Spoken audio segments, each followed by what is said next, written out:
us here assembled, and grant that we treat and consider all matters that shall come under our deliberation in so just and faithful a manner as to promote your honor and glory, and to advance the peace, prosperity, and welfare of our country and of those whose interest you've committed to our church. Amen. So I'll request that we introduce ourselves so that we can get to know one another. My name is Mushangi Karemba. I am the Member of Parliament for Runyenje's constituency, and I am the chair of this committee. Honorable members. Joshua Kandie, MP, Baringo Central, member of this committee. Peter Kihongi, MP Kangema, and member of this committee. Kitayama Maisori, MP Kuria East, member of the committee. Thank you. Secretariat. Thank you, Chair. My name is Victor Eke, Principal Clerk Assistant. Thank you, Chair. My name is Bernard Roitich, Committee Clerk. Thank you, Chair. I'm Clinton Sindiga, Legal Counsel. Thank you, Chair. Honorable members, good afternoon. My name is Nancy Ouma, Research Officer. Good afternoon, Miriam Modo, Committee Clerk. Good afternoon, Marlon Kiprono, Intern. Good afternoon, Valerian Pascal, Hansard Reporter. Good afternoon. My name is Collins Mahamba, recording the proceedings. Good afternoon, Frida Ngari, Media Relations Officer.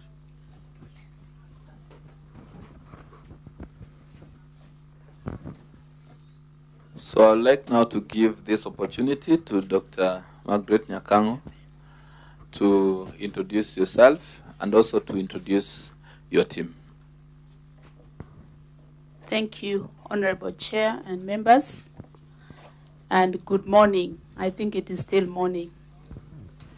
My name is FCPA Dr. Margaret Nyakango.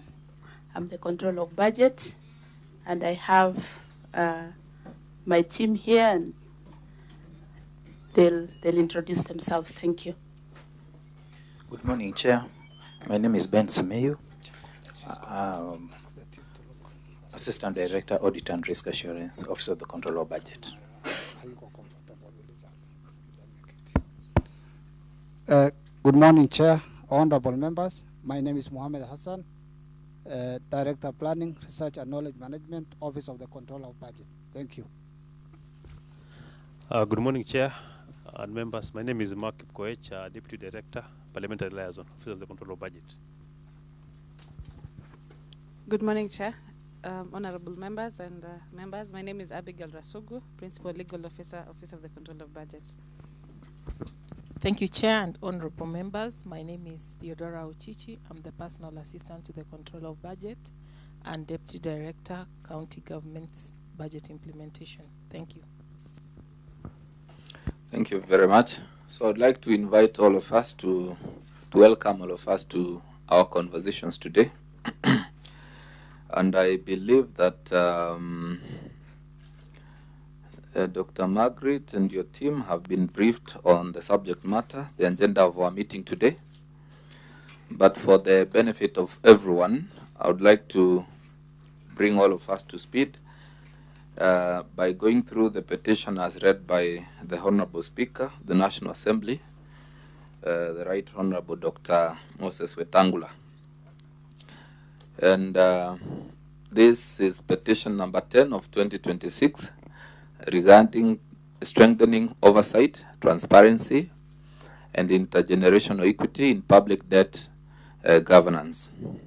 Honorable members, Article 1 and 10 of the Constitution accords every person the right to petition Parliament to consider any matter within its authority. Further, Standing Order 225B requires the Speaker to report to the House any petition other than those presented by a member. In this regard, honorable members, I wish to report to the House that my office has received a petition from Ms. Beatrice N. Waiyaki and others representing the Kiambu County Empowerment Network and the Bunge Mashinani Initiative. The petitioners are calling for enhancement of oversight, transparency, and the integration of intergenerational equity in the governance of public debts. The petitioners contend that public debt has emerged as a critical governance challenge with profound implications for Kenya's physical sustainability, the delivery of essential services, and the economic prospects of future generations. They express grave concern over the escalating debt burden and the attendant risk to the country's long-term development trajectory. Honorable members, the petitioners underscore the necessity of robust parliamentary scrutiny over the contracting, management, and reporting of public debt. They aver that such oversight is vital to ensure that borrowing remains prudent, transparent, and strictly aligned with national strategic priorities, thereby safeguarding public resources. The petitioners further observe that the absence of comprehensive and periodically updated public debt registry impedes effective scrutiny by both the public and relevant parliamentary committees. They argue that a centralized publicly accessible registry detailing domestic and external debt, borrowing terms, creditors, and repayment schedules is indispensable for debt sustainability analysis. Honorable members, the petitioners also highlight a deficiency in structured mechanisms for intergenerational dialogue. They note that discourse on fiscal policy remains largely confined to the technical and national forums, effectively excluding local communities and the youth who bear the long-term cost of today's borrowing from the decision-making process. In light of the foregoing, petitioners seek the intervention of the National Assembly to 1. Strengthen the institutional framework for the oversight of public debt management. 2. Enhance transparency through legislative establishment of a comprehensive and mandatory public debt registry. 3. Institutionalize the utilization of independent expert analysis during debt-related deliberations in the House. And 4. Promote structured engagement between Parliament, civil society, and the citizenry to ensure intergenerational equity is a primary consideration in public debt policy. Having established that matters raised in this petition fall squarely within the mandate of this House, and being satisfied that the issues are not sub judice or pending before any other constitutional or legal body, I hereby commit this petition to the Public Petitions Committee for consideration pursuant to the standing orders. The committee is hereby required to consider the petition and report its findings to the House and to the petitioner in accordance to the standing orders Order 227, subsection 2. I thank you. So, honorable members and our visitors from the Controller of Budget, Office of the Controller of Budget. That is the petition as relayed to the committee and read out by the Speaker. I wish to inform us that we already met the petitioners, Ms. Beatrice N. Waiyaki and others, representing the Kiambu County Empowerment Network and the Bunge Mashinani Initiative. We met them before we went for recess. They were present, I think, in this room, and they argued out their case. We heard them, and we are in the process of looking into their issues, and that is the reason we invited your office and yourself to come and interact with this committee and the members of this committee so that we can conclude on this report.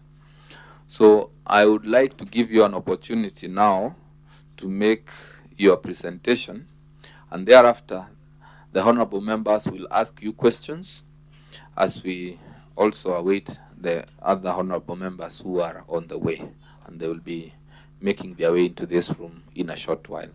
So over to you, Dr. Margaret. Thank you once again, Honorable Chair and honorable members. Indeed, we received the invitation, which was accompanied by the petition, and we have looked at it and made the submission that is before you. In a matter of introduction, the Office of the Control of Budget acknowledges receipt of the invitation of the Clerk of the National Assembly, dated 1st July 2026, to appear before the Public Petitions Committee today in respect of petition number 10 regarding strengthening the oversight, transparency, and intergenerational equity in public debt governance.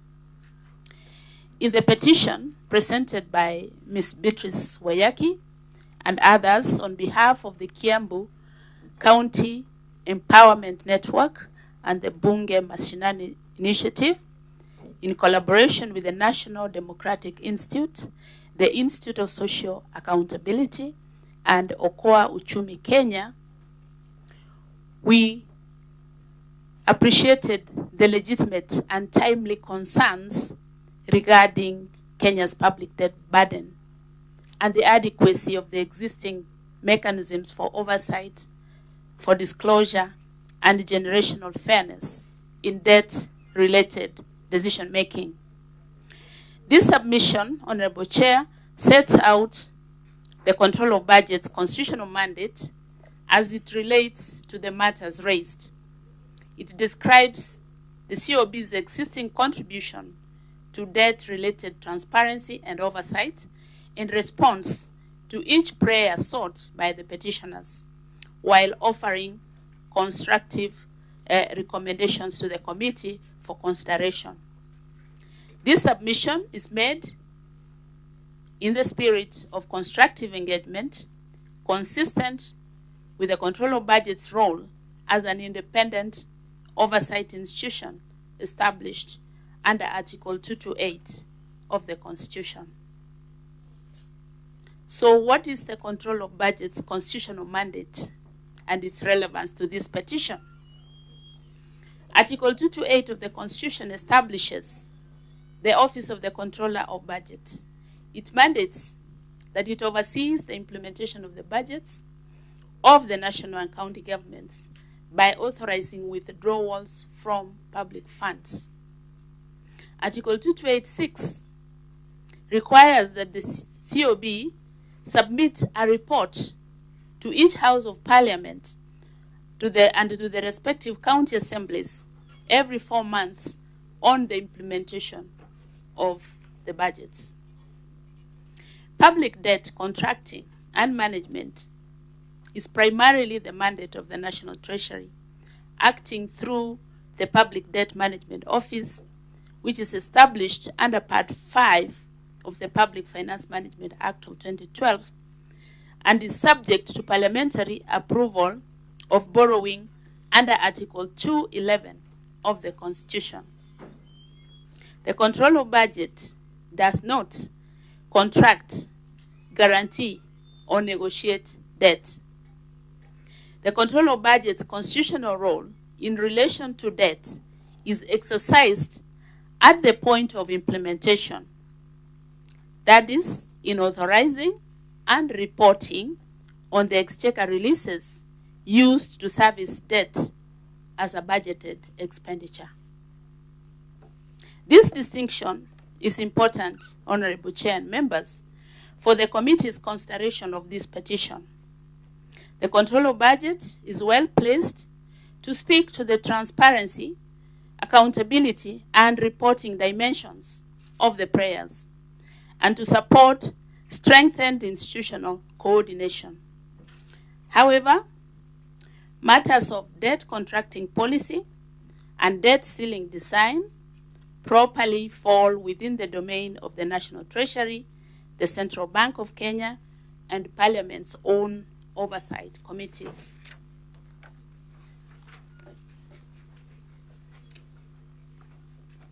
I now move to the COB's existing contribution to debt-related oversight and transparency. That is on page 2. The COB already produces and publishes national and county government budget implementation review reports on a quarterly and annual basis. These reports capture the actual expenditure on public debt servicing against the approved budgets and are made publicly accessible, providing a standing and independently verifiable source of debt service expenditure data. Where the COB identifies inconsistencies between approved borrowing, budgeted debt service provisions, and actual withdrawals, this is flagged in the reports to Parliament pursuant to Article 2286. As indicated in the table below, Honorable Chair, I have extracted from my report for 9 months. So there is a table on public debt performance. And on this table, you can see that we assess both external and internal loans, that is external and domestic. We look at the loan principal, we look at the loan interest. After that, we look at the amounts that were requisitioned from the National Treasury, that is the column on exchequer issues. And then you will see the loan expenditure in the first 9 months. So for every quarter of the year, we analyze this loan data, and then we assess the exchequer issues as a percentage of the original estimates. And you will see, for instance, 100%. Here we are saying how much was requisitioned in terms of the budgeted public debt. You will also see expenditure as a percentage of the estimates. So this analysis is important for those who would like to assess the level of payments and if we have defaulted or if we have exceeded budget. Of note, if we look at that table and go to the last row, you will see some abnormal figure, Honorable Chair. IMF on-lent loans, you will see that the principal is given as 10. There's no interest, and you will see total is 10. But when it comes to the exchequer issues, you will see that the Treasury has already requisitioned as of the 9 months, 14.74. And if you look at the percentage at the very end, you will see 147. That is a red flag, because you cannot spend more than the total that you owe. So if the budget tells us that it was 10, so there is something abnormal here. And this one now needs to be followed up, and we have already taken it up with the National Treasury. So, Honorable Chair, what I'm saying is that because of our timely reporting, we are able to flag out when abnormalities are seen within the data, so that corrective action can be taken in case it was a mistake or in case there is something wrong in what has been done.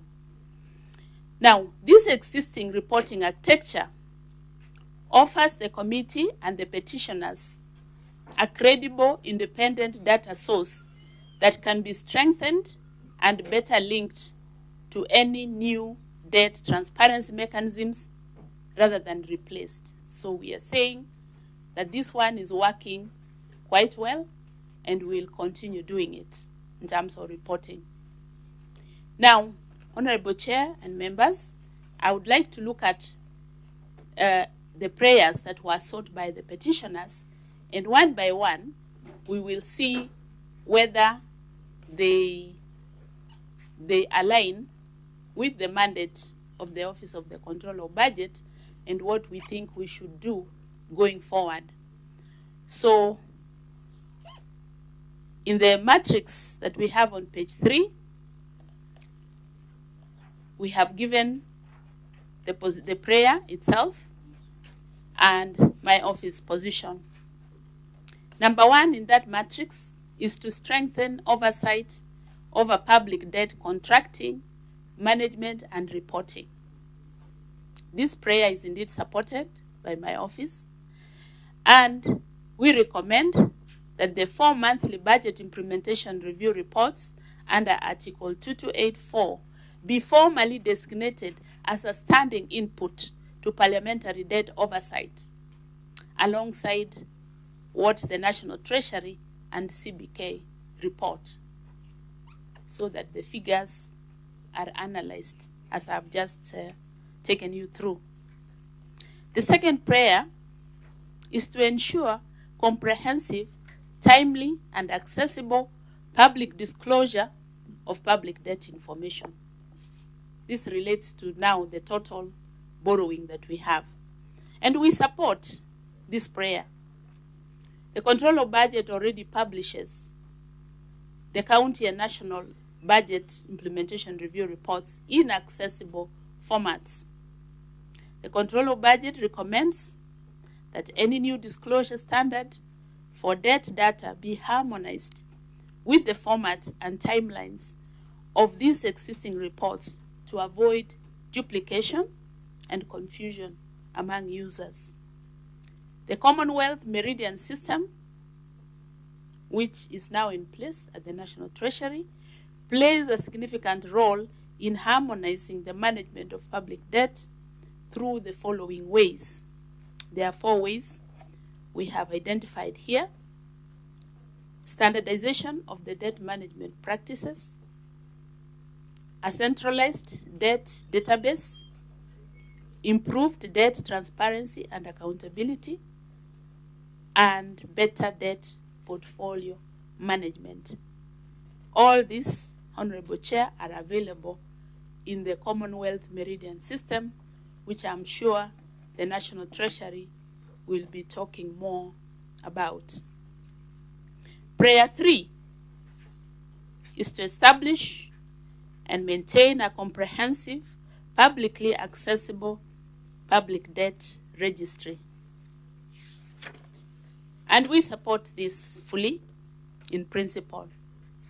The custodianship properly sits with the National Treasury through the Public Debt Management Office as the entity that contracts and services debt. The Control of Budget proposes a statutory reconciliation obligation requiring registry figures to be reconciled against actual debt service expenditure as captured in the COB's budget implementation report for each quarter.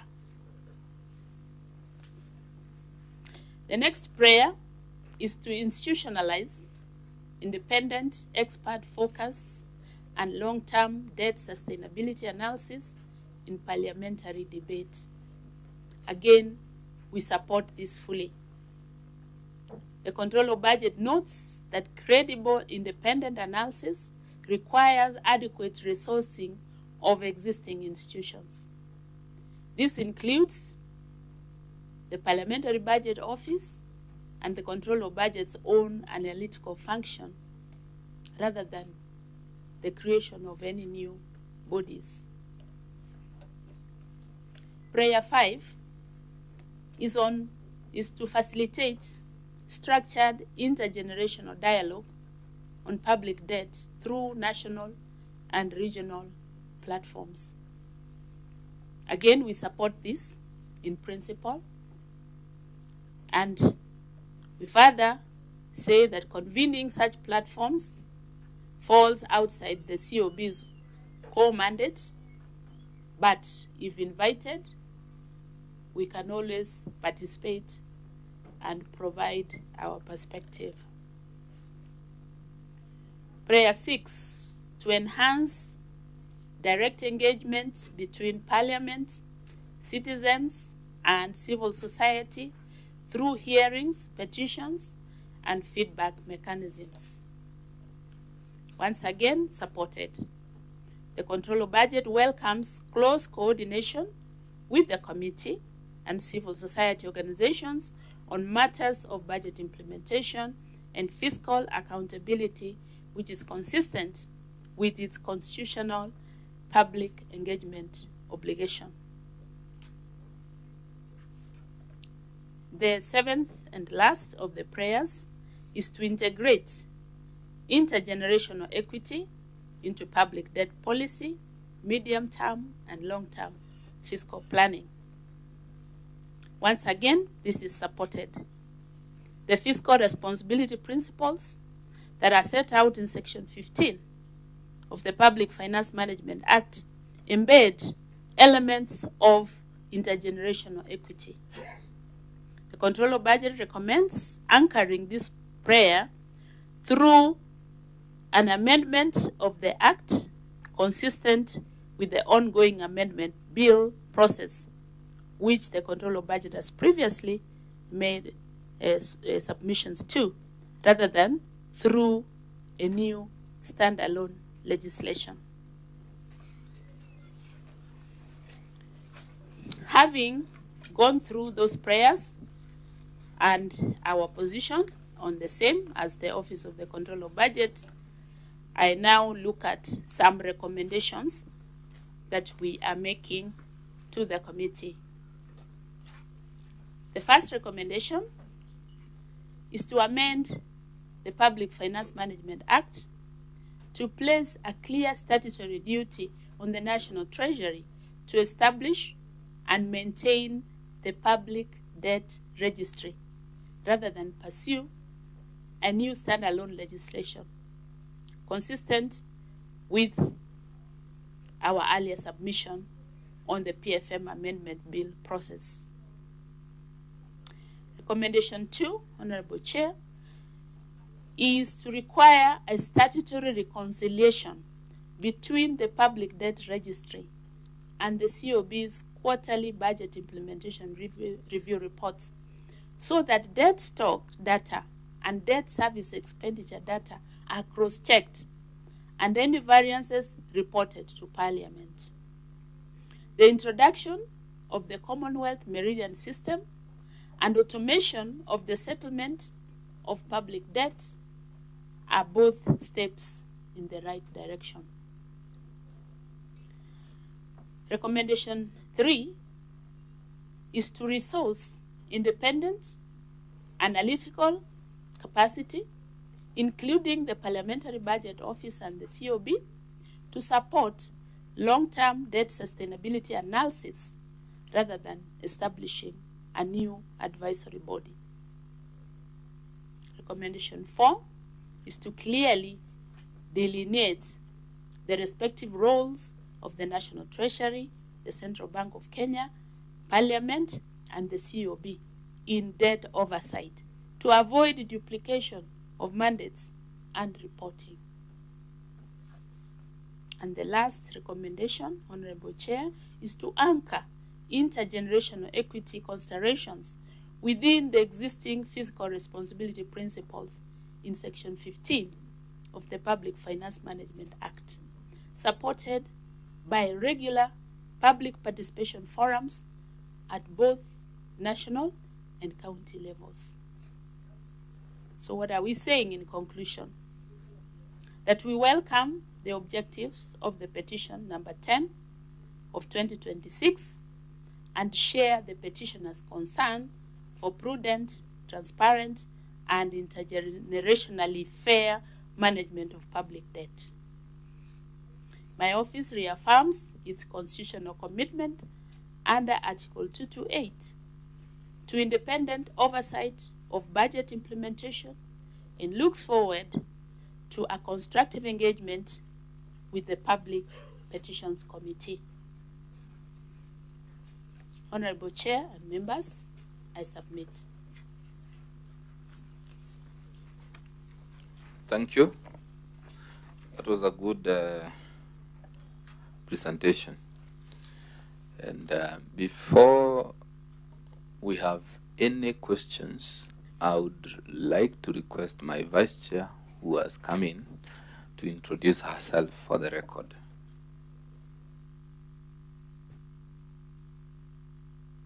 Good afternoon, Chair and everybody.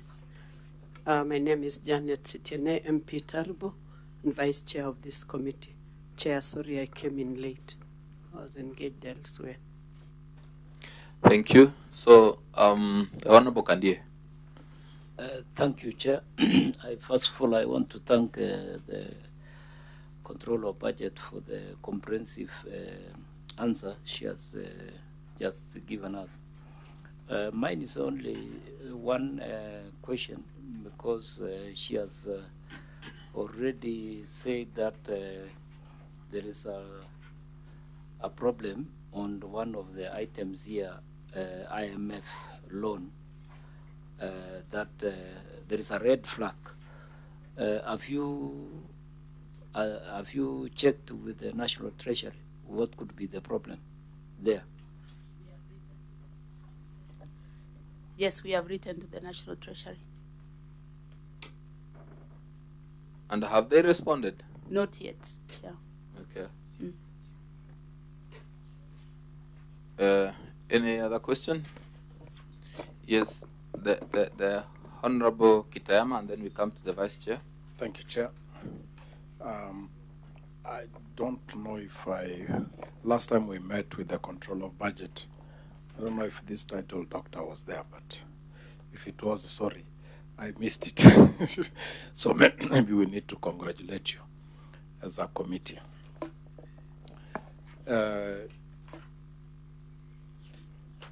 Chair, we remember last time when the petitioners came, one of their strongest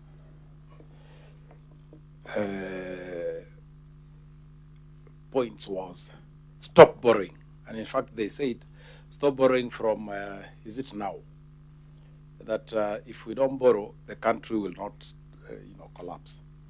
And they went around that. It was really strong for them. They felt like they're young people, the country is borrowing, and it's them who will pay. They don't seem to have a clear, it is not, the current leadership is not showing clarity on how they are doing it fairly.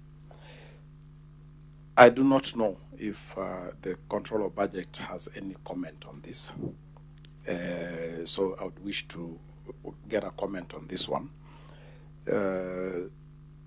Secondly, Chair, you remember the young people also said, and I like the way the Control of Budget has said that most of the concerns, actually, they do reporting, and it is in record in the various formats and modes of communication.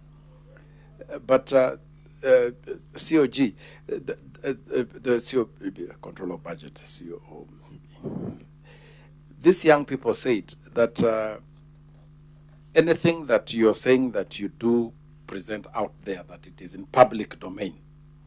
It is in page number 78 of the newspapers. So they said them, if you'll be lucky if you find them on page 3. So they look at the headline, and it is normally a political something. And then, of course, the sensation of it doesn't even go to page 2. And then that is it. So they don't really get to have visual of what you have responded on these matters or any other matters, except when it has made its way on page 1. So they are saying, would you bring them along, all of us, not only you, that reporting part of it that you are doing, would you do it in a format that is friendly to them? Like, I don't know, TikTok or something. I don't know how it will look like. But that is what they were saying, because they said now they've been left behind. They don't seem to know what's going on, because when we confronted them that, no, but this has been there. This is there. They said, no, we don't know. And if it is, it's being hidden in page number 74 after the obituary. Those places where people are dead. That is where it is put. So I don't know if you have anything to say on that, on matters communication to the young people, so that we carry them along. And then finally, Chair, the Controller Budget Chair has been quite vocal, and we must congratulate her for being very brave. She's been very vocal on putting people, you know, just speaking truth to power, speaking truth to authority, and mostly, of course, county government. But then, Chair, what is the success rate? How would you gauge yourselves from a scale of 1 to 10? Are you succeeding? Are you being listened to? Is there something that this committee can assist you with so that then your concerns actually land and action happens? Thank you, Chair. Vice Chair. Thank you, Chair. First of all, I would want to thank the COB, Madam Dr. Margaret Nyakang, for making a good presentation according to the prayers of the petitioners. I just wanted to raise a few issues. They are not really questions. One, I would request, if it's possible, that is it possible that they give us the amendments that we would do to the Public Finance Act? What are your suggestions on those amendments, so that while we write our report, then we can put forth the exact amendment that need to be put so that it addresses these particular prayers. Number two, I don't know who is supposed to delineate the roles that are being duplicated. Specifically, who is responsible for delineating those particular roles, so that we actually avoid duplication of the mandates, because it's very important. It also accrues to duplication of resources being used. So I think that would be very important. And then finally, I would want to support my colleague on, I remember when the petitioners came, I was able to tell them that there are quite a number of reports that the Treasury normally bring out every year. And just like my colleague has said, I think you had better find a way of letting the public know what actually is happening, so that many of these things that are raised that are neither here nor there, let information get to the public, so that we don't just make reports, very good reports, and keep them in our cabinets. And very many people don't access information unless you let it out to them. And it may be a summarized way, because when you also complicate it, they misunderstand what was supposed to come out to them. I think it's important that you bring it out, flush it out, those that you want the public to understand, and in a simpler form, because many of the public would not understand the accounting jargon and the reporting of the controller of budget, so that it's very clear. I think that's what the GNCs really want, because they are the ones who brought this particular petition. There were very many of them here, but we managed them. So thank you. Thank you, Chair. Thank you, Vice Chair. So I think I have only two issues. One, my attention is drawn to the table appearing on page 2 on the domestic debt. And I am curious to know from them that understand about this table, and precisely from you, the controller of budget, on the 463.5 billion, which is the principal loan, and then the interest of 851.4 billion. Now, looking at that figure, the interest on loan is like double. I would like to understand this now from where you sit. Why the interest has to be this high? And lastly, there's this system you're mentioning, the Commonwealth Meridian system.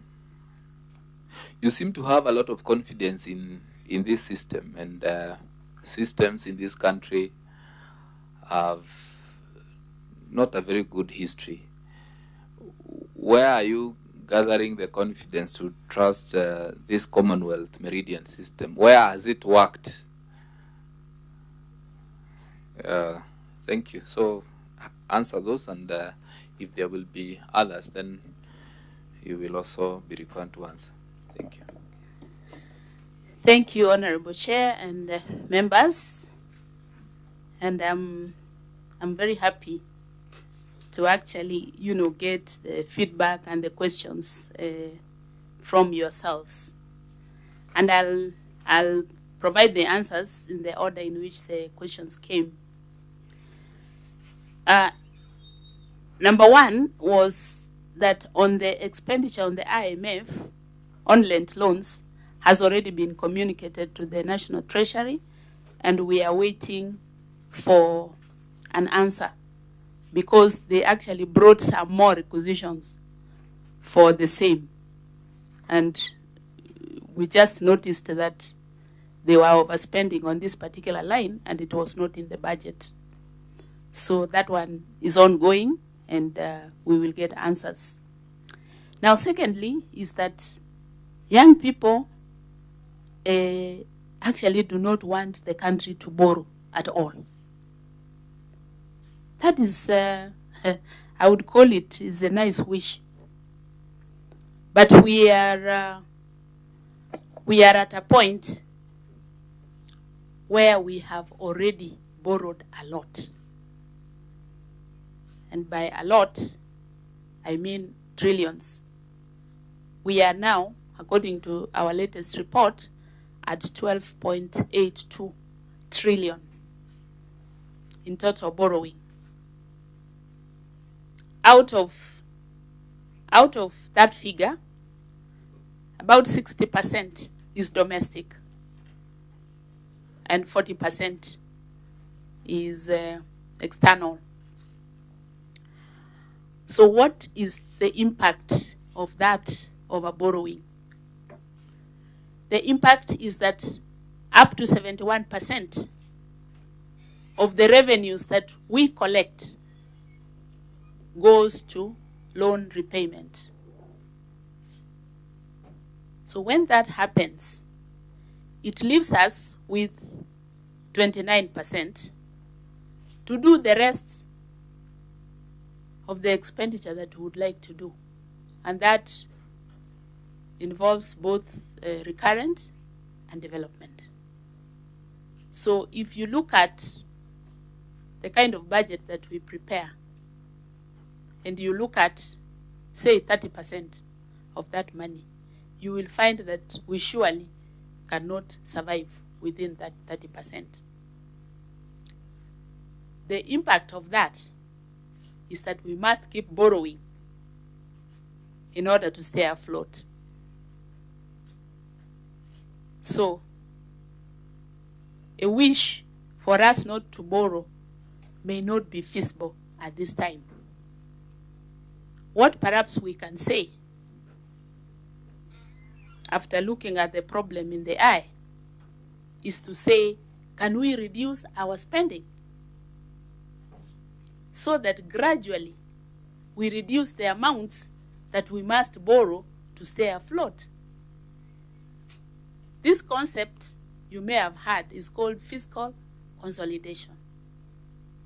It involves a mix of increasing our revenues and reducing our spending, so that the kidonda, that gap that we have, can get smaller with time. So I don't know if at some point we'll reach that place where we can say we can stop borrowing. So we can mitigate, but how we do that, it takes all of us to see how we can raise our revenues and reduce our spending. Now, these reports, you have told me that the reports, although I'm saying that they are in public domain, they cannot be seen, which is a bit disappointing to me.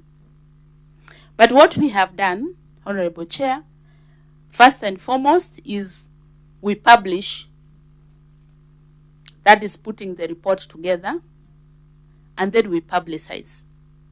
Number one, we put all these reports on the website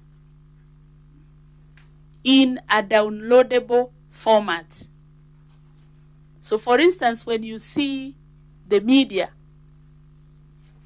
analyzing my reports, what they have done is they go to the website, they download the report that they want, and then they analyze it on their machines, and then they produce the reports that we see. Now, I want to thank the media for really, really supporting me to publicize the message. I do know that the Gen Z or the young people may not read the papers, but do they also not watch television? Because we are always on television. They don't. Then we are also on digital. We are on digital TV.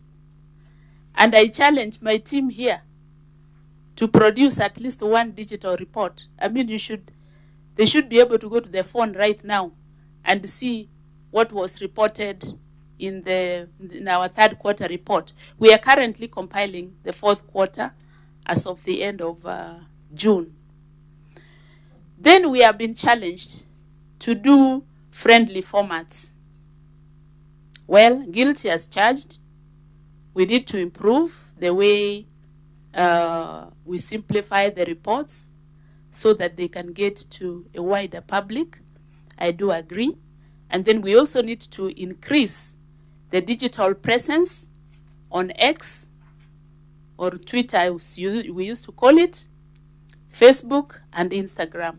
All these, the social media pages, we need to be more active.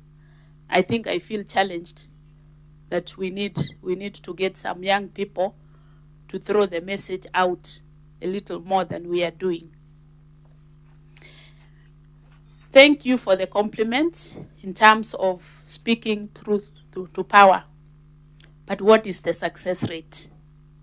And is there something the committee can do to help? Now, what I can say, Honorable Chair and members, is that success is not a destination.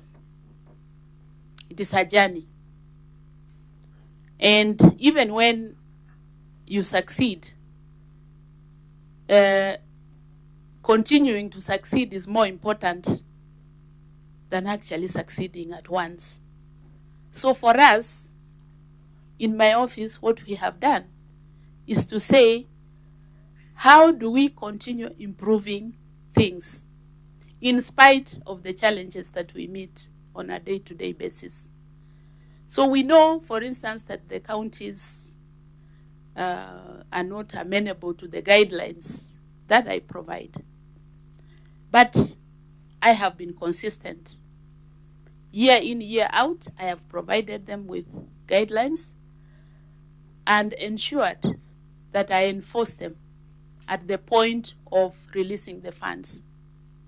Now, where they let me down is that after releasing the funds on very stringent grounds, they now go and do different things with the money. Now, of course, I'm helpless when it comes to what they actually do. Although we are doing something about it, there is a system that the CBK and the National Treasury are crafting to align requisitions after they are approved from my office to go to only, say, suppliers, only the suppliers that have been approved. That system has not started working, Honorable Chair. But if it does, I hope it can do in my lifetime as COB. That would be a major success for us. Because we are handling a lot of complaints from suppliers whose details are put in the system, the money is released, but when it gets to the county, it is used for something else. If we look at the budgeting system, and currently we are analyzing the county budgets which have been passed by the county assemblies. But when they get to my office, we analyze them for compliance with the law. And what we have found year after year is that the counties would like to cut corners in terms of the budgeting process. And I have said no, they must have a proper budget before they start spending. As I speak to you today, the 28th of July, there is not a single county budget that has passed the test.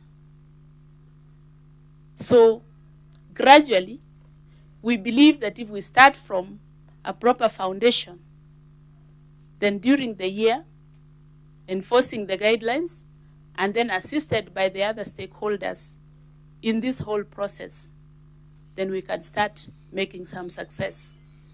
You also know that in terms of the pending bills, those debts that are left year after year, we are now moving into a new administration, and they'll be wanting to leave them. So we are going to be super strict on how they handle those pending bills this year, because it is the final year before a new administration.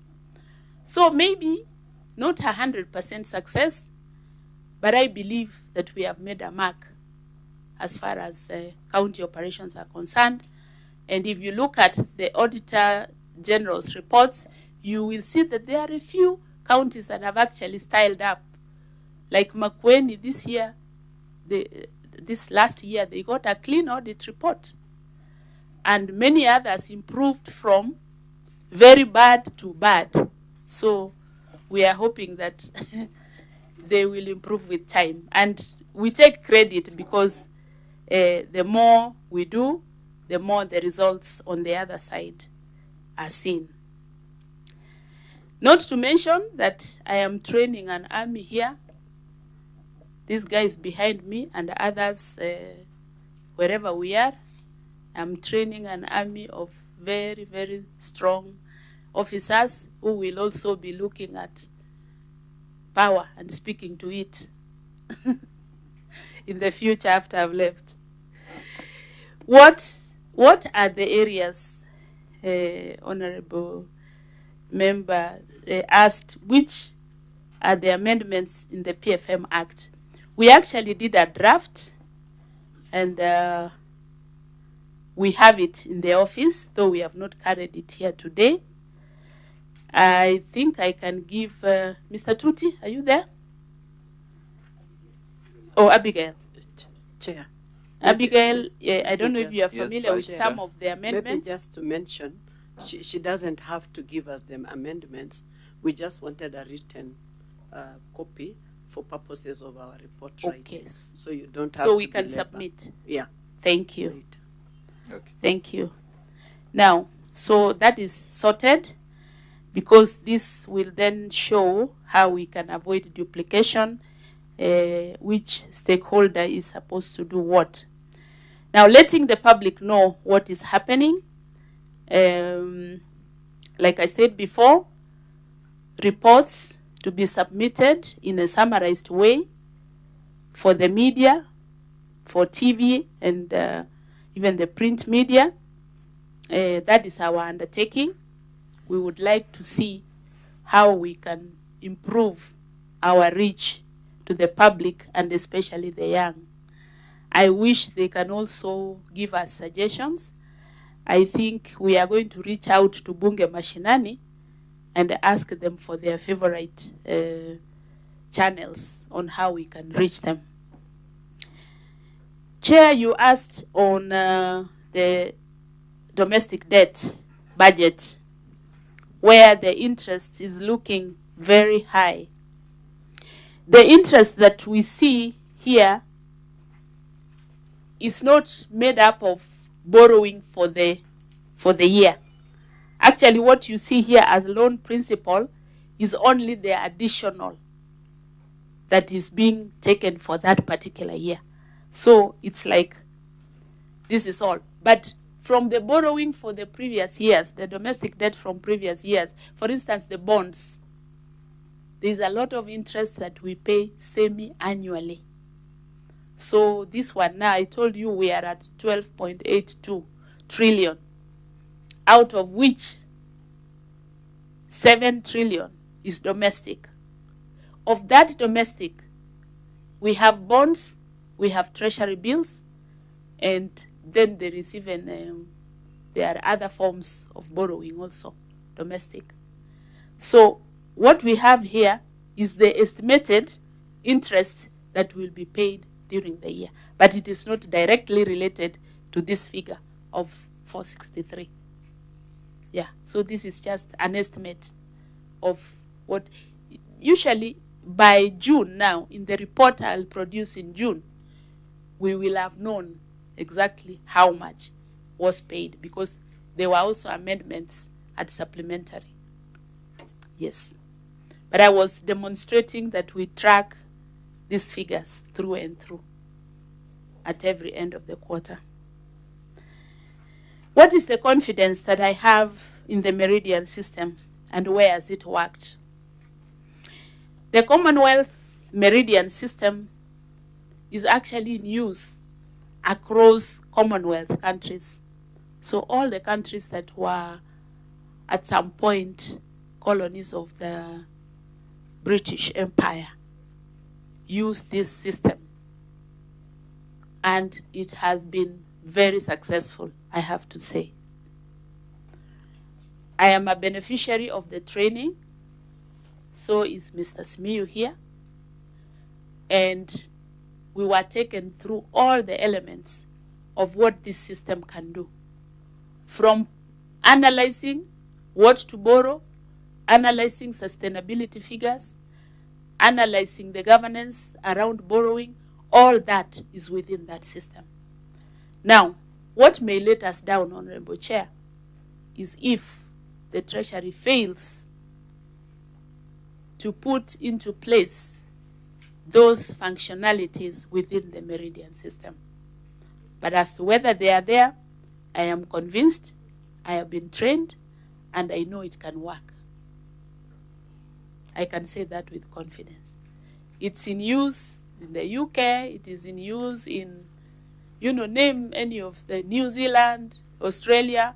That's what they use to record their public debt and to manage the whole process of public debt governance. All right, thank you. Yes, Vice Chair. Just one last closing remark.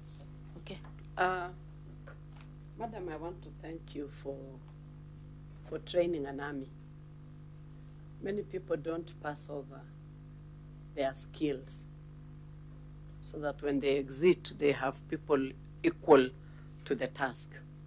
So if you are doing that, it is a plus on you, so that when you leave, if you have all that army, then I'm sure this debt will come down very, very quickly. Now, I just wanted to find out of curiosity, where does the problem come in overspending? 2, do you have officers that help manage budgeting at the counties that you have trained? Because I always imagine the problem with the controlling budgeting starts from actually the actual. Because if I budget knowing that I want to, what do I say? I want to fix a higher figure than is necessary, it will be very difficult to control. I don't know if I'm communicating as a layman, actually. Because I am imagining the whole process of expenditure begins at the budgeting. Somebody budgets knowing what they want to do. And if you can handle it at that point, then we can be able to reduce this debt. But reducing expenditure when you have already put in the budget may be very difficult, because they'll tell you we are following the budget. But yet that budget, I don't want to say more. Number two, who is this? Who is supposed to touch a button to reduce expenditures, over expenditures? I know you may not answer that. Finally, have you tried applying? Order, Vice Chair. Why are you saying that she may not answer, yet she's here to answer? Oh, sorry.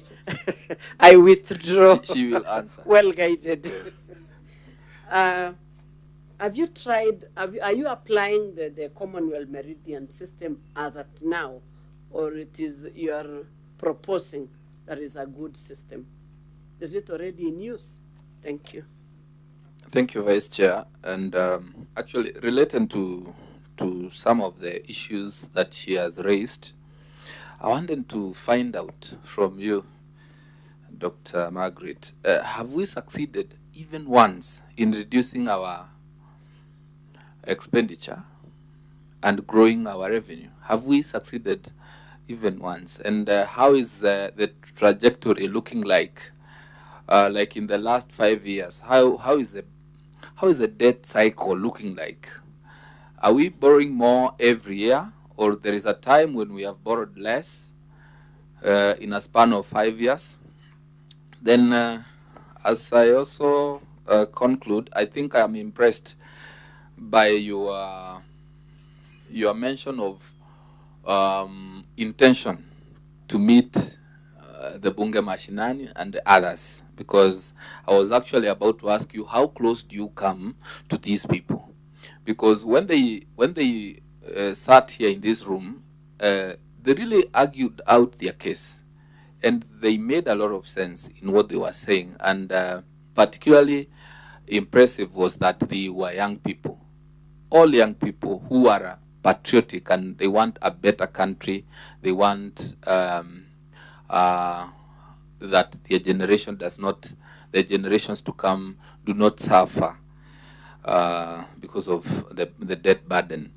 So when you say that you will have an opportunity to have conversations with them, I think that is quite impressive. But also allow me to ask you, because this is now 16 years after devolution. I mean, 16 years after we got the new constitution.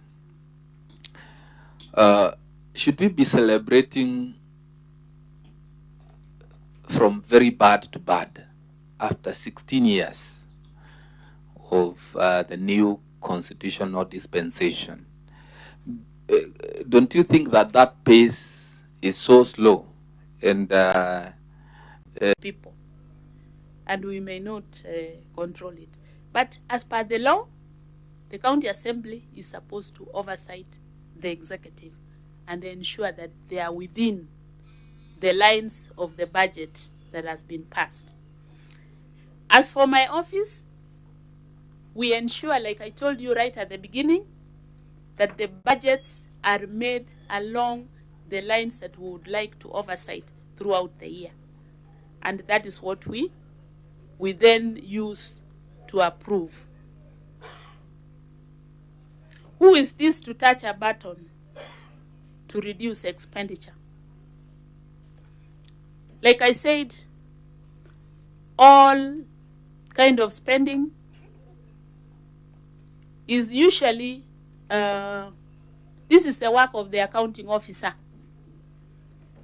In every enterprise, according to the Public Finance Management Act, there must be an accounting officer.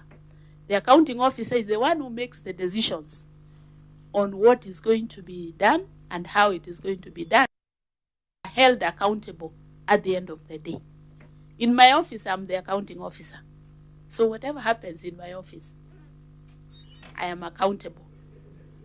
In Parliament, there is an accounting officer, isn't it? Yes. that is the one who decides how those things are going to be done. And if there is failure at that point, then you expect this failure to be felt in many other places. Have we succeeded in... no. Are we borrowing more or less? Chairman, you raised this. We have only been borrowing more. We have never borrowed less.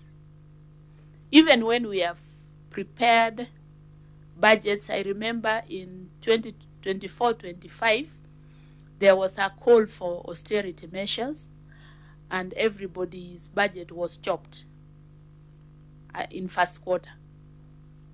But I assure you, by the time we were in quarter 4, all those figures had been spent and more. And we were still busy borrowing to finance them.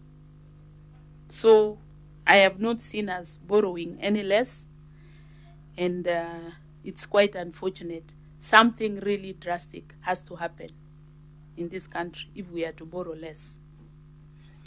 Devolution, should we be celebrating moving from very bad to bad? Isn't this pace too slow? I want to agree with you that this pace is too slow. Now, my office, I want to praise my office for a start. Every single year that I've been in office, and before that, we have had a clean audit report. Every single year.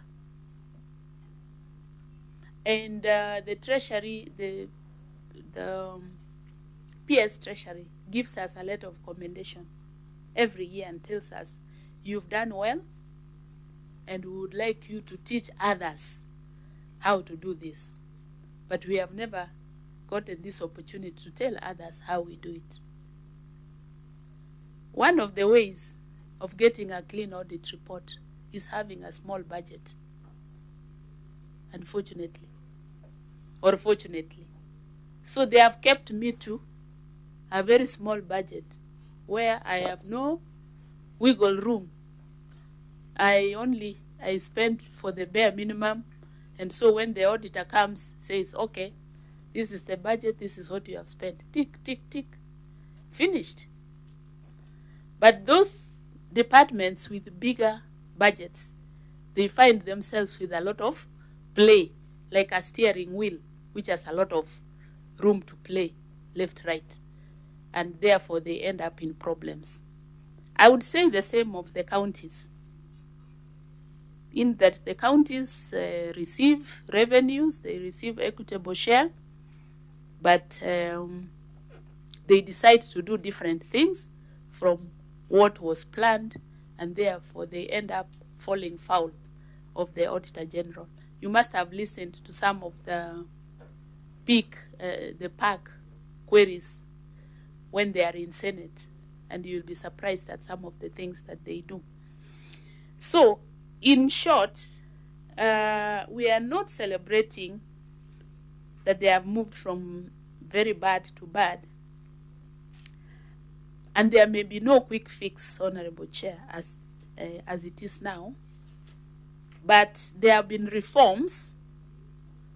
For instance, we have now moved from cash basis of accounting to accrual basis. And a few other reforms also have come in the way pending bills are managed and other related issues. So I can only hope and pray that as we move forward into accrual accounting, the streamlining of information in terms of assets, in terms of liabilities, in terms of revenues will get better with time, so that we can see more of them coming closer to a clean audit report. But there's a lot of malpractice as it is now. Young people, what can we recommend? There was a question on how do we involve young people in public borrowing, and what what is there in the ongoing amendment of the PFM Act. Like I said, we will share some of the recommendations that we have made to be effected on the PFM Act. But I have to say right here that we have restricted ourselves to the payment, that is the settlement of public debt, as well as the reporting. If you go to the Control of Budget Act, you will find, for instance, that there are restrictions that have been put on what the Control of Budget can say on public debt. So that is one of the areas that we are recommending that it be amended to give the Control of Budget a free rein to report on loan forecasts, for instance. How does the process of borrowing start? And we could do that if we had available to us loan forecasts so that we can see that next year we are intending to do ABCD. Right now we are not. My office is limited on loan forecasts. So that's one of the areas you are going to see in the amendments that we are recommending. Honorable Chair, I think I've run out of questions, and I beg to stop there. Thank you. Thank you. Thank you, Dr. Margaret.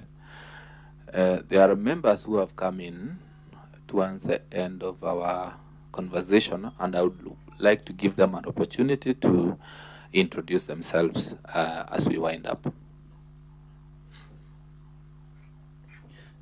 Thank you, Chair.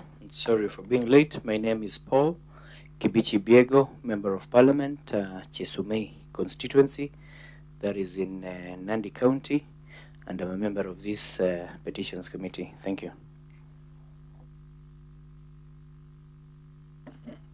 Afternoon, everyone.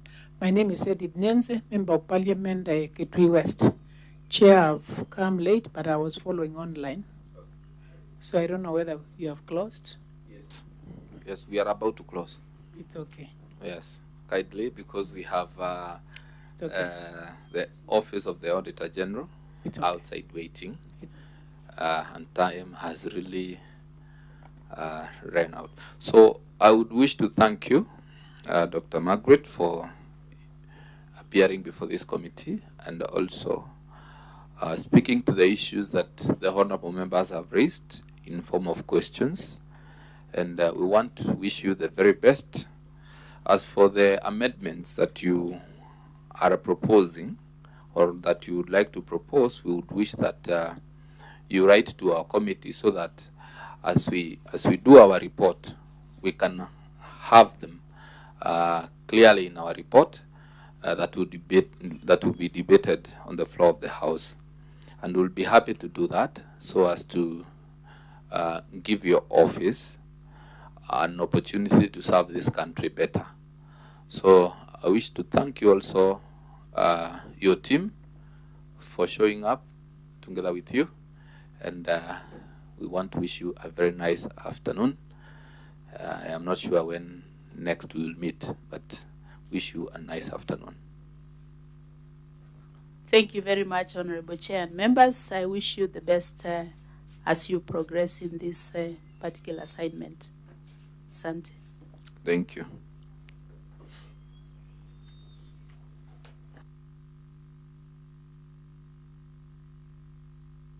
Go direct to introductions so that we can get to know one another, and then tuendelee. So my name is Mushangi Karemba, Member of Parliament for Runyenjes constituency, and I'm the chair of this committee. Honorable members. My name is Janet Sitiene, Member of Parliament, Tarbo constituency, and vice chair of this committee. I am Edith Nyenze, Member of Parliament, Kitui West, and a member of the committee. Marwa Kitayama, a Member of Parliament, Kuria East, a member of the committee. Thank you, Chair, and welcome our guests. My name is Paul Kibichi Biego, Member of Parliament, Chesume constituency, that is in Nandi County, and a member of this committee. Thank you. Thank you, Chair. Victor Weke, Principal Clerk. Bernard Retich, Committee Clerk. Clinton Sindiga, Legal Counsel. Miriam Modo, Committee Clerk. Marlon Kiprono, Intern. Valerian Pascal, Answered Reporter. Collins Mahamba, recording the proceedings. Frida Ngari, Media Relations Officer. Paul Shana, Sergeant at Arms to the committee. All right, thank you. I would like now to introduce, or rather to welcome the Office of the Auditor General to introduce yourselves. So it is now your turn. Thank you. Thank you very much, Chair. My name is Isaac Kamau, Deputy Auditor General in charge of Specialized Audit Services in the Office of the Auditor General. I'm representing the Auditor General in today's meeting, and I'm here with my colleagues. All right. I'll request that they introduce themselves. Good afternoon, Chair, members. My name is Samuel Mushiri. I'm a Deputy Director in the Office of the Auditor General in charge of the Public Debt Audit Directorate. Thank you.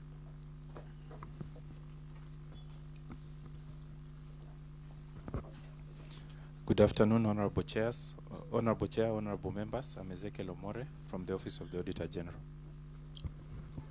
Good afternoon, Chair and members. My name is Edna Mogaka, Principal Auditor. Good afternoon, Chair and members. My name is Newton Gishero, Office of the Auditor General. Right. I am sure you are assessed of the issue that brings us here, and I believe it is on the basis of our invitation that you did this submission, or rather this report. So I would like to give you an opportunity now to give your submission. There's no need of reading the petition as read by the speaker, because I believe you have a copy of it. But I'll give you an opportunity to submit, and then the honorable members will interact with you by way of asking questions or seeking for clarifications. So over to you, Isaac. Thank you. Thank you very much, Chair and honorable members, for the opportunity you've granted to the Office of the Auditor General to respond to the public petition that has been made, and subsequent to that, then we are here. So, honorable members of the committee, we received a letter inviting us to make submission before this committee, addressing the issues raised in the petition number 10 of 2026, and suggest specific recommendations to address the prayers sought by the petitioner. The office appreciates the opportunity to submit the views on the petition concerning strengthening oversight, transparency, and intergenerational equity in public debt.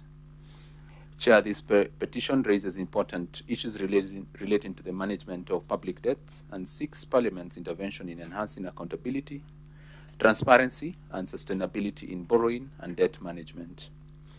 Chair, public debt remains a significant matter of public interest due to its implication to our fiscal sustainability, delivery of public services, and economic welfare of the present and future generations. Responsible sovereign borrowing and lending are therefore matters of both national and international concern.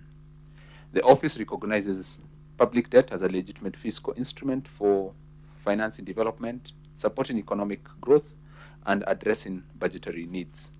However, prudent debt management requires that borrowing decisions be transparent, sustainable, and aligned to national priorities. The Constitution places a responsibility upon all state organs to ensure that public resources, including borrowed funds, are managed prudently in a manner that promotes public interest and safeguards future generations from excessive debt burdens. Chair, I know the mandate of the office is well known to all of us, and Article 2296, where we are required to confirm whether public money has been applied lawfully and in an effective manner.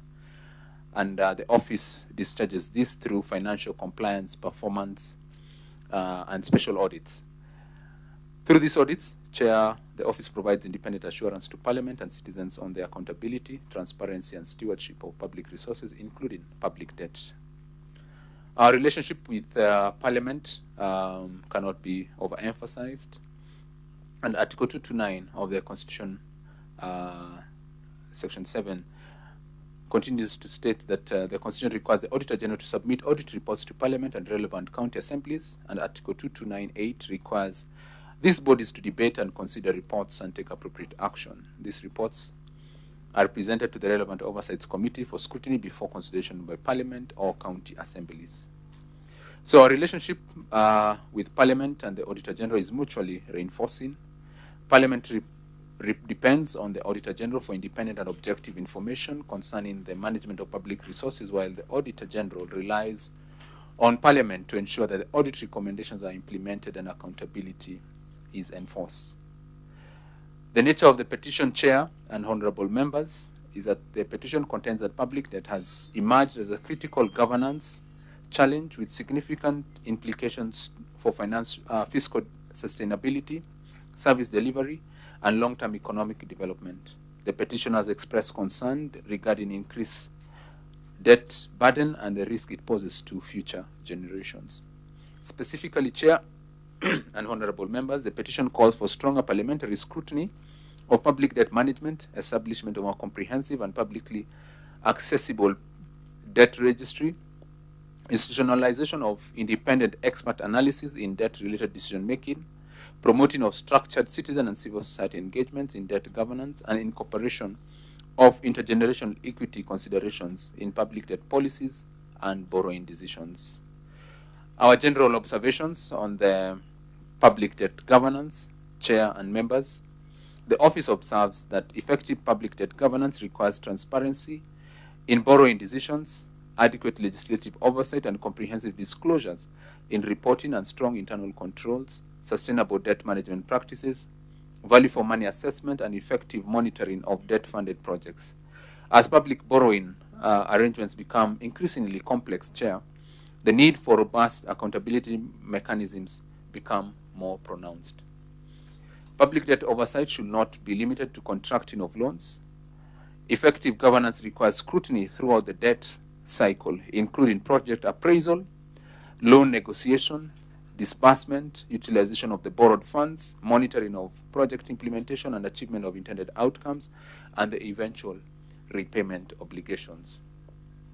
Chair, we have been undertaking a number of audits, and just to give a summary of audit findings on public debt management, financial compliance and performance audit and special audits undertaken by the office have consistently identified significant weaknesses in public debt management and reporting. These weaknesses include unreconciled debt balances, inconsistencies across debt management systems, unsupported adjustment in debt records, inadequate documentation, and weak internal controls. The office has conducted various performance and special audits covering issues on public debt management. And Chair, it's important to state that a number of performance audits related to public debt have also not been discussed by the relevant committees, as much as the Speaker has advised that they should be discussed by the relevant committees. The audits conducted include special audit report on the Auditor General on the proceeds and utilizations of the Eurobonds, a special audit report of the Auditor General on the utilization of commercial loans in Kenya, a performance audit report of the Auditor General on public debt servicing activities, the Auditor General's report on efficiency in utilization of debt funds by the Ministry of Agriculture and Livestock Development, a performance audit report of the Auditor General on the deficit financing operations by the National Treasury, the Auditor General's report on debt servicing of external loans in Kenya, the Auditor General's performance audit on contracting of external loans for public development projects, the performance audit report on effectiveness in management of public debt in Kenya and management of cash and domestic debt by the National Treasury. Successive audits have identified recurring payment of commitment fees on undrawn loan amounts, indicating instances where borrowing commitments were undertaken before projects were sufficiently ready for implementation. This has exposed public resources to avoidable costs, undermined and undermine the value for money that was intended from this borrowing. Earlier audits similarly revealed inaccuracy in debt records and unexplained variances in public debt statements. These findings point to weaknesses in debt reporting systems and demonstrate the need for stronger control, enhanced reconciliation processes, and improved financial reporting. Chair and members, the performance and special audits conducted over the years have highlighted the broader systemic challenges, including weaknesses in institutional arrangements, whether it's through TNT, inadequate feasibility studies, insufficient evaluation of financing alternatives, gaps in tracing utilization of borrowed funds, weaknesses in project implementation, deficiencies in debt servicing controls, and fragmentation of debt information systems. Collectively, audit evidence demonstrate that several weaknesses persist throughout the public debt management cycle, ranging from project preparation and loan contracting to debt servicing and utilization of the borrowed funds. These recurring findings suggest a need for stronger governance frameworks, enhanced accountability arrangements, and improved coordination among institutions responsible for debt management. In response to the issues raised in the petition, Chair, the office would like to state as follows. The office supports enhanced parliamentary oversight of public debt management. Oversight institutions require timely access to complete and reliable information regarding borrowing decisions, debt stock composition, debt servicing obligations, guarantees, contingent liabilities, and status of debt-funded projects. Effective oversight also requires systematic follow-up on recommendation arising out of the Auditor General's report, parliamentary committee reports, and the debt sustainability assessment reports that are usually undertaken. The office further supports increased transparency and public access to debt information. Transparency promotes public confidence, informed engagements, accountability, and investor confidence. Public discourse should therefore extend to debt stock information, debt servicing obligations, guarantees, fiscal risks, and debt sustainability analysis subject to legal and confidential consideration. The office supports the establishment of a comprehensive debt registry. Audit experience has demonstrated that the absence of a centralized and regularly updated repository of debt information can hinder verification of debt balances, loan disbursements, implementation status, and repayment obligations. A public debt registry will enhance transparency, auditability, parliamentary oversight, and public accountability. Chair, such a registry should contain information on loan identification details, creditors' information, the loan purpose, contracted amounts, disbursements done, outstanding balances, interest rates, the currency denomination, maturity profile, debt servicing schedules, guarantees, and implementation status of the funded projects, which we have seen over a period of time that the implementation is not followed up. The office recommends that the registry be established through legislation, assign clear custodial responsibility, and be subject to periodic audit and public reporting. The office also supports the use of independent technical analysis to strengthen debt governance. A significant borrowing decision should be informed by debt sustainability assessment, fiscal risk analysis, macroeconomic forecast, cost-benefit analysis, feasibility studies, and long-term fiscal projections. Chair, independent technical expertise can improve on the quality of parliamentary deliberations and support evidence-based decision-making. Regarding the utilization of borrowed funds, accountability should extend beyond confirmation that the funds were received. Public institutions should demonstrate that the borrowed resources are applied for the intended purposes and projects were completed efficiently, that expected benefits were realized, and that the borrowing generated public value. Monitoring and evaluation frameworks should therefore be strengthened, accompanied by regular public reporting on implementation progress and outcomes. The office recognizes intergenerational equity as an important principle of public finance, as captured in Article 201. Borrowing decisions made today have long-term consequences for future taxpayers and therefore should be informed by assessment of future debt servicing obligations, fiscal sustainability, preservation of fiscal space, and the anticipated economic returns of debt-funded investments. Borrowed resources should ideally finance investments that generate long-term benefits and contribute to future productivity and economic growth. Chair, the office supports meaningful public participation and stakeholder engagement in public debt governance. While public participation is primarily a policy matter outside the direct scope of audit work, structured and sustained engagement between Parliament, citizens, professional bodies, academia, civil society will promote transparency, enhance accountability, and strengthen public trust in the debt governance processes.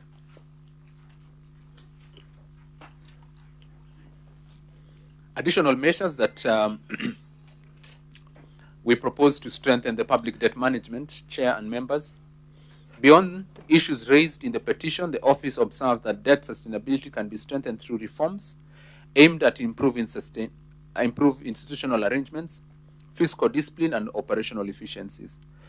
Government should continue implementing growth-friendly fiscal consolidation measures that enhance revenue mobilization, and the issues of revenue mobilization, Chair, we've been able to speak about that in various audits. While rationalizing expenditure, we've also spoken about the issue of expenditure rationalization and living within our means, and protecting priority development, but more so on the social programs where we are meant to ring-fence the funding towards the social programs. The government should also continue exploring cost-effective financing options, lengthening the maturity profiles of public debt where appropriate, optimizing concessional borrowing, and deepening the domestic debt market. Debt management operations should focus on minimizing the borrowing costs and refinancing risks while preserving macroeconomic stability. There is also need to strengthen coordination amongst National Treasury, the Office of the Attorney General, and implementing agencies involved in the contracting and utilization of borrowed funds. Because, Chair, we've been able to see that funding at times will come before projects are well conceptualized. Improved project preparation, appraisal, approval, and implementation process will reduce avoidable costs and enhance the developmental impact of debt-funded investments. The office further emphasizes the importance of compliance with constitutional, legal, and regulatory frameworks governing public debt management, including adherence to the debt sustainability thresholds that are in place, and transparency requirement. Chair, where debt thresholds are exceeded, appropriate corrective measures and accountability mechanisms should be activated. Chair, we proceed to make our recommendations. The office recommends that the committee consider proposing measures to strengthen parliamentary oversight through the entire public debt cycle, as you said, from borrowing to the utilization of debt servicing and repayment. The committee may consider proposing strengthening transparency through timely, comprehensive, and citizen-friendly disclosures of public debt information, and support the establishment of the comprehensive public debt registry anchored in law. Parliament may further consider institutionalizing access to independent technical and debt sustainability expertise whenever significant borrowing decisions are under consideration. Government entities should strengthen monitoring and reporting frameworks for debt-funded projects to ensure value for money, efficient implementation, and realization of the intended outcomes. Debt policy formulation and major borrowing decisions should incorporate explicit assessment of long-term fiscal sustainability and intergenerational equity consideration. Parliament should also promote structured and continuous citizen and stakeholder engagement in debt governance and strengthen follow-up mechanisms to ensure implementation of audit recommendations relating to public debt and debt-funded projects. And Chair, these recommendations are both from parliamentary committees and the Office of the Auditor General and other state actors. In conclusion, Chair and honorable members of the committee, the Office of the Auditor General appreciates the opportunity to contribute to the committee's consideration of petition number 10 of 2026. The office supports initiatives that strengthen accountability, transparency, and sustainability and prudent management of public debt in accordance with the constitutional principles of sound public financial management as espoused in Article 201 of the Constitution of Kenya. The office further wishes to inform the committee that we are in the final stages of concluding a comprehensive audit of public debt arising from a request made by the National Assembly Public Accounts Committee. The audit has examined key aspects of public debt management and governance and is expected to provide additional independent assurance and recommendations that may further inform ongoing national discussion and oversight interventions on public debt. The office looks forward to submitting a final report to the National Assembly upon completion. Chair and members, the office remains available to provide additional technical clarifications and assistance that the committee may require in the course of its deliberations. Thank you very much, Chair. Thank you, Mr. Isaac. I would like to give the honorable members an opportunity to interact with you on this submission. I don't know whether honorable members you have questions or anything you want clarified.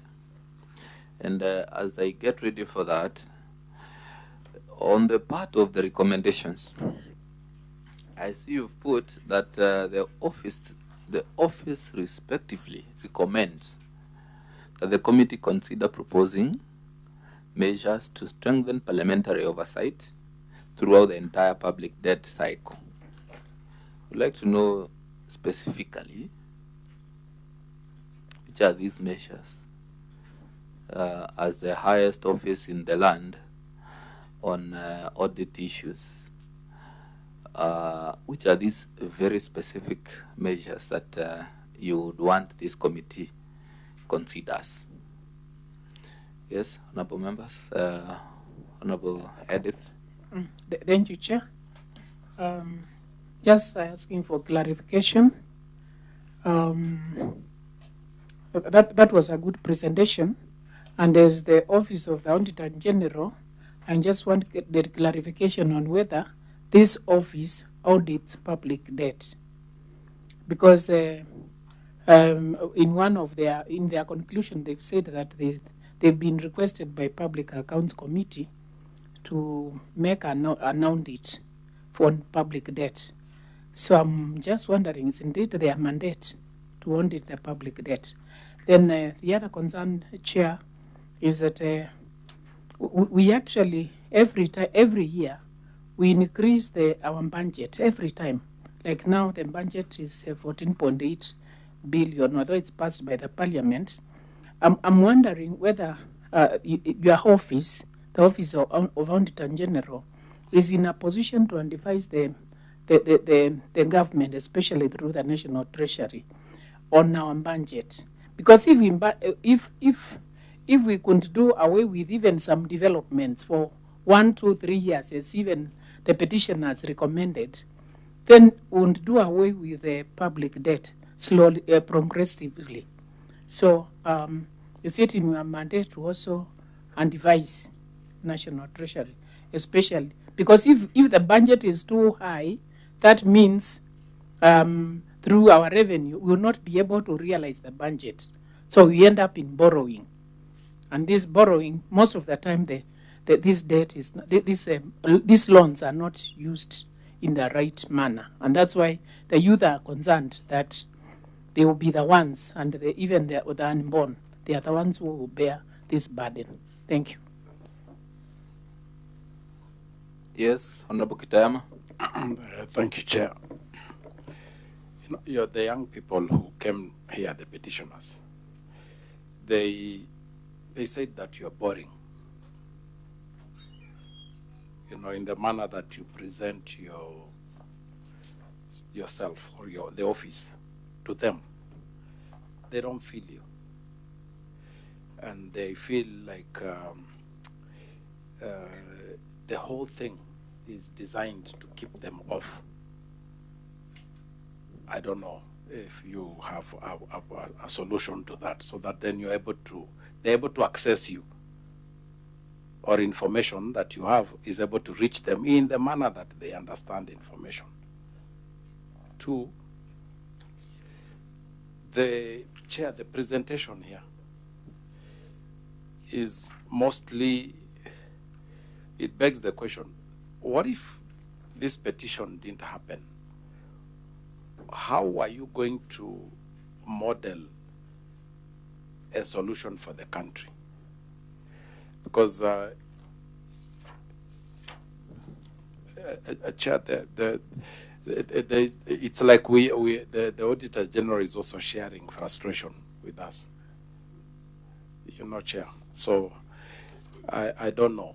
The petitioner, and as I said earlier, they're just young people who, for your information, they are aware you are working, but they don't have any evidence of that work. It doesn't come out, it doesn't show.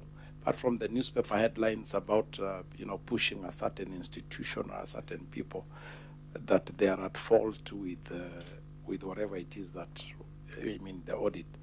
The young people don't follow you. What do you want to do around that so that they are able to be with you? You carry them along. Thank you, Chair. Yes, Mr. Isaac, can you respond to those? Thank you, Chair. Thank you, Chair, for the in no particular order. Let me respond, starting for the last. The question is whether, if the petition did not happen, how will our AOG have responded? And Chair, I would just like to advise the member that we have stated the number of audit reports, both performance and financial, that we have been undertaking. The same have been presented. Chair, point of order, Chair. Yes, Honorable Kitama. The witness is saying that he's advising me. I thought he's supposed to respond to the queries. Maybe you can put that in other ones. Let me use another Please. adjective. Yes. I want to state that, as the report has stated, the office has been undertaking both performance and financial audits, and these reports have been tabled in Parliament for parliamentary action. We have, on an annual basis, been undertaking statutory audits on public debt, both on guarantees, on contingent liabilities, on, like now, on securitization, on any other matter around the public debt. We have additionally also been giving our submission during the budget process making on the medium-term debt trust strategy that the government adopts, or the executive adopts. We have been giving our opinion on the BPS. On every year, we are invited to submit on BPS, and we look at both the revenue and the expenditure side. And therefore, we have not been sitting without any work being done. We also want to state that the office is not responding to this petition as though we have not been there. We're always there, because one of the mandates given by law and by the Constitution is that we are meant to ensure that public debt is audited. And we have, like now, the special audit report where we are auditing from 1963 to 2025, which is a report that I was stating that we're going to be giving out a report. And that report also piggybanks some of the reports that we have been undertaking on public debt. Therefore, to state that the office has been very active in the discussions of public debt, both even with the IMF, with the World Bank, AFDB, development partners, and you also know that the office also prioritizes the audit of development partners in terms of priority. We start with the audit of development partners because they have a significant leaning towards release of funds, which are important to the running of the government. So, Chair, in terms of us being present in this discussion, we have been there, we are there, and we have played a significant role. Yes, there's a question on public engagement that our reports are boring, our reports. Chair, there is the report that statutorily must be released. To the extent that it is boring, that statutory report must be released as is in the terms and reference that the I think if I got him right, yeah. The issue is not the reports being boring. The issue is the manner in which the reports are packaged. That's where I was going, Chair. Yeah. Yeah. So there is a statutory release of a report as is, which again we have been told that is boring. But what has the office done? One of the things we have done, if you go to our website, we have done what is called a simplified audit report. And the simplified audit report, we take issues on themes. And we therefore package the report in animation. We package it in, simple to understand language, break down the technical terms, and therefore package it for Wanjiko, quote in quote, to be able to respond, because that's an issue that has come before us. We had tried to package our report in Kiswahili. It became more difficult for average citizens and ourselves to read Kiswahili reports than English reports. So that issue, we are still trying to see whether we use colloquial or we use our vernacular languages. But we have received that, and we try as much as possible to break down. Chair, I want to tell you that we attend almost all the ASKs, especially the major ones. And one of the things is that we try to come up with a simplified way of picking out the issues and taking them to Wanjiko, because we understand there's a technical side of our reporting, but there's also now what Wanjiko will want to receive and understand the complex side of the of our reports. Additionally, Chair. Chair, just before you proceed, please. Yes, Chidama. Chair, is Wanjiko equal to the youth? Because the young people who petitioned us here, they're talking about themselves. It's them that feel that maybe you've handled Wanjiko, but then have you really handled the young people in terms of your messaging for them to really, for you to carry them along? How I wish you attended their presentation. They don't say that you don't do things, but they're like, by the time they even understand what you're talking about, they've switched off to other things. Their concentration span, they told us here, is how many seconds did they say? By like now, by the time I'm done with this question, they have moved to another thing. So it's about, yes, you've done Wanjiko now, because Wanjiko is patient. Maybe she's doing her things there, she's patient. But the young person, I think by the time you're responding, they're already talking about I don't know what else. So that's the context. Thank you, Chair. I think also he's trying also to say that is the information from your office and your reports reaching them at the places where they converge the most, especially now in the social media space? Because you will realize that in this country, there's information that young people are able to engage on so much, and there's also information that they are not willing to digest.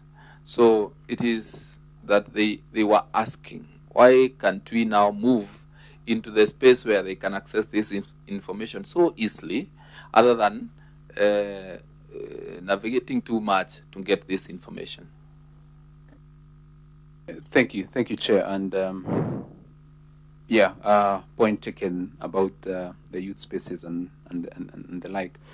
I also want to state that, Chair, one of the strategies we have adopted as an office is training the media practitioners. We have spent quite some considerable amount of money to train both at the grassroots level, because again, the persons we train there are still the young media reporters, both the ones who report on vernacular. And Chair, our monitoring has shown we have a 92% accuracy in response. Chair, we spend quite a considerable amount of money and time and effort to train the media. We rarely nowadays have the issue of pulling down a position, and maybe our assumption had been that by training the media, the informal media, we also going down to where the citizens are. But the issue of the youth, Chair, the challenge is taken, that we need to scope something direct for the youth and be in a position to bring the information in the spaces where they are at. We've tried to grow our media presence on a regular basis. You'll find, say, for example, when we release a performance audit report on floods, or even school fires. Unfortunately, we had a school fire the other day. What we do is that we capture the topic and then we bring down what are the key issues we're discussing. Granted that the youth do not have time to listen and all that, but also the pursuit of knowledge is not something you can enforce on someone. If it's information that we want, we are growing, the information age, we are growing exponentially. But I think what then I'm getting is that we go to where they are. If it's in the universities, like now, Chair, I'll tell you, we've had in the last from January, we've had a number of engagements at the university level, either at Mary University, KU, Strathmore. We're receiving a lot of invitations for us to talk in those spaces. It could be said to be that's an elitist space, but I think, Chair, there's enough, as from your recommendation, I think that's a space that we should critically think how to go down and address. I know it will require a lot of effort in terms of scoping them, putting them, packaging the work to get to them. But Chair, we have a very strong Twitter handle. Our socials are strong on follow-up, both Twitter, Facebook. If you go to any of our handles, we keep saying what we are doing. And Chair, but I will not want to say that some of the, even this, the people in civil society using our reports to venture out and create public discourse concerning development in this country. Chair, there was an issue that whether OAG audits public debt and vis-a-vis the audit we are talking about. I just want to correct that the audit we are talking about that we want to do is a special audit. That one after it's a three-prong audit. The Public Accounts Committee requested for it. The executive requested for it. Remember, after the Gen Z protests, there was a big push towards the issues of public debt, and then we had formation of a committee that then now morphed to us undertaking our role as the OAG. And that's the audit we are talking about, the comprehensive special audit on the public debt in Kenya. So that report, we've taken it back to 1963 to 2025, and that's the report that maybe we're highlighting. But we have, every other year, we release both performance audit reports and reports on the public debt on financial audit. Do we advise government? Chair, we advise government every time the medium-term debt strategy paper is released. We are called to Parliament and we respond and give a comprehensive analysis, because at this time we have audited the previous year, and we're able to demonstrate whether the public debt strategy of the previous financing cycle worked, and what are the areas that we are recommending for improvement. We also comment on the BPS. We also undertake budget credibility assessments, just to ask ourselves, is the budget properly executed? Because it includes the borrowed funding. And Chair, we have not in once, but severally in different fora, both to the executive, in our engagements with the executive, the legislature, and also the National Treasury. So, Chair, there is a question that you also had requested, where you have noted that we consider proposing measures to strengthen parliamentary oversight through the entire public debt cycle. So, Chair, what we have come to realize is that there's a lot of emphasis of public debt at the borrowing stage, where we scrutinize a lot at the borrowing, we scrutinize a lot at the expenditure side, what we are paying, but there's no particular effort given towards the monitoring, specifically to link the borrowing, the expenditure, and what was going to the ground, so that it's like for like, and not it's not the whole basket of investment that comes in the budget. So that's one of the things that we have also noted, both at the National Treasury highly disaggregated in the National Treasury. You find there's a recording side, which does not talk to the disbursement side, and these are issues that we've been able to raise.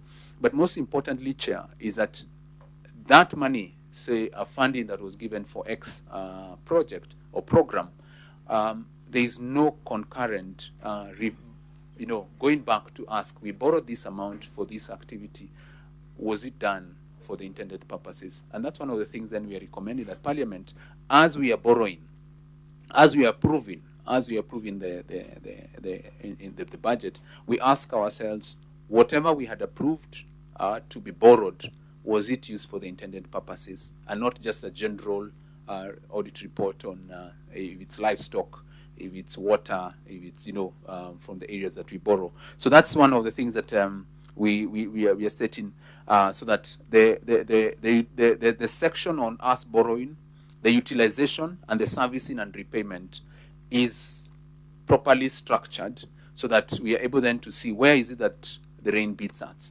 So it could be that we borrow well, you as Parliament oversight properly the borrowing process, but what about the eventual outcomes that are intended out of the borrowing? Does that report come back to us as a package on that particular area, so that then we are able then to say then borrowing is going for the intended purposes? So, Chair, that's one of the things that we have noted, both in on lending, where we do on lending for other state organizations like the county governments. For example, national government borrows on behalf of water, the water sector, not the service, some for the water service providers and some for the infrastructure side. And there's a component that is approved for debt payment. But when we are prosecuting the water service provider or the infrastructure developer, in terms of whether it's a water service regulatory authority, there is no correlation to whether they are meeting their obligations. So you find then we are on lending, but causing also fiscal indiscipline because they are not repaying. So we leave the burden to the national government, yet people have received money and revenues. So that's the kind of thought that, Chair, we were trying to bring about on that issue of the whole life cycle, so that then we know at what stages that we are not performing at the optimum. But, Chair, thank you very much. All right, thank you. I think, yes, I would wish to grant the Honorable Paul an opportunity to ask a question, but a quick one. And I would wish that it would be responded to fast, because we have actually run out of time completely. Okay. Yes, Honorable Paul. Yeah, just straightforward questions pertaining the earlier, of course, the presentation he has done. And my question was that how should public institutions demonstrate public resources are applied correctly, while you're the ones who are mandated to do the audit? And the second question is that I'm also getting mixed up a bit because how do you want the monitoring and evaluation be strengthened while we have already institutions that are mandated to report on the same? Thank you. Thank you, Chair. In response to the question from the Honourable Member on M&E, Chair, we are saying that we have raised whether we are doing an audit on the recording side of public debt, whether we are doing an audit on the financial or the performance side. The issues that are coming up is that there is a high disaggregation, disintegration of how public debt is managed in the country, both from borrowing to the eventual use. So what then we are saying is that from the recommendations that we have been able to push forward to Parliament through the reports that we've done, the enforcement of the responsible institutions, whether it is National Treasury, whether it is the responsible implementing agency to respond back through the mechanism that is required, whether if it's an on-lending, that institution to pay up the monies that they have been able to borrow. That recommendation that has already been put forward, we are of the view that Parliament should be able to enforce that as we move forward, because our reports are then made of effect when Parliament puts its foot down and says that then this must be done. So because on our side, yes, we do the reporting, we do the follow-up, but Parliament has a core responsibility to consider and recommend as per the Constitution. All right, so thank you very much, Isaac and your team. And now, it being 2 p.m., we would wish to end our conversations for today. And I wish to thank you for showing up and engaging the honorable members on this issue. We are in the process of doing a report on this petition, and your input will be considered. So thank you all. Thank you, honorable members, for your patience. You've been sitting here since 11. From 11 a.m. you've been here, and it's now 2 p.m. Thank you for your patience and your commitment, and my gratitude to the Secretariat as well for your continued support. So I wish everyone a nice afternoon. Thank you, Chair. The meeting is now adjourned.